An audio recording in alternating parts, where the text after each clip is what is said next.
नमस्कार। Daily digest YouTube channel पर आपका स्वागत है। चलिए शुरू करते हैं। ऑनलाइन लोन देने वाली एजेंसियों की पेंच और कसी जाएगी। आरबीआई ला रहा है विस्तृत नियम। वेबसाइट या मोबाइल ऐप के जरिए कर्ज देने वाली एजेंसियों, वेब एग्रीगेटर्स को निर्गमित करने की पूर्व में कई कोशिशों के बावजूद अभी भी इस तरह की कुछ एजेंसियां बाजार में मौजूद हैं। पिछले हफ्ते मौद्रिक नीति की समीक्षा करते हुए आरबीआई गवर्नर ने बताया था कि लोन उत्पादों के वेब एग्रीगेटर्स के लिए निगमन के नए फ्रेमवर्क को तैयार कर लिया गया है और इनकी घोषणा जल्द की जाएगी।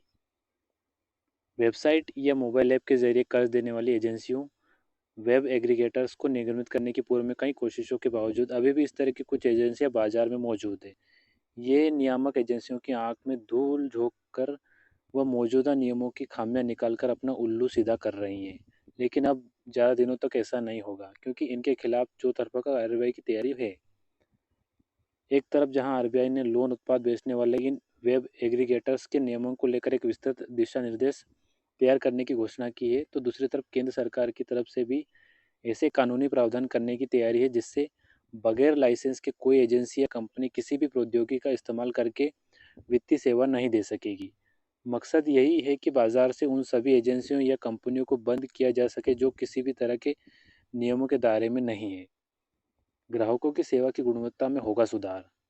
पिछले हफ्ते मौद्रिक नीति की समीक्षा करते हुए आरबीआई गवर्नर ने यह बताया था कि लोन उत्पादों के वेब एग्रीगेटर्स के लिए निगमन के नए फ्रेमवर्क को तैयार कर लिया गया है और इनकी घोषणा जल्द की जाएगी।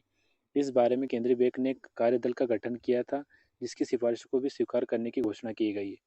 नया फ्रेमवर्क डब्ल्यूएएलपी को सीधे तौर पर आरबीआई के नियमों के दायरे में लाएगा। इससे इनके कामकाज में ज़्यादा पारदर्शिता आएगी, ग्राहकों की सेवा की गुणवत्ता में सुधार होगा और सबसे बड़ी बात, अगर किसी ग्राहक के साथ किसी तरह की गड़बड़ी होती है तो वह इनके खिलाफ कार्रवाई कर सकेगा या ग्राहकों को भी सावधान करेगा। डब्ल्यूएएलपी अभी काफ़ी हद तक आज़ाद है। ये एक ही वेबसाइट पर लोन देने वाले दूसरे एनबीएफसी बैंक या दूसरे वित्तीय संस्थाओं की सेवाओं को एक ही जगह पर देते हैं और ग्राहक इनके बीच तुलनात्मक अध्ययन करने के बाद फैसला करता है। वैसे बाहरी तौर पर यह ग्राहकों के हिसाब से काफ़ी सुविधाजनक लगता है, लेकिन आरबीआई को लगातार यह सूचना मिल रही है कि किस तरह से यहाँ गड़बड़ियाँ भी होती हैं। मसलन कुछ लोन एग्रीगेटर्स कुछ खास वित्तीय कंपनियों के उत्पादों को बढ़ावा देते हैं और ग्राहकों पर कुछ खास लोन उत्पादों को स्वीकार करने का दबाव बनाते हैं। उधर सरकारी सूत्रों ने बताया कि वित्त मंत्रालय आरबीआई के साथ विमर्श करके एक ऐसा कानून बनाने पर विचार कर रही है जो देश में ऐसी किसी भी एजेंसी की तरफ से वित्तीय उत्पादों को बेचने पर प्रतिबंध लगाने का काम करेगा जिन पर किसी तरह का नियमन नहीं है।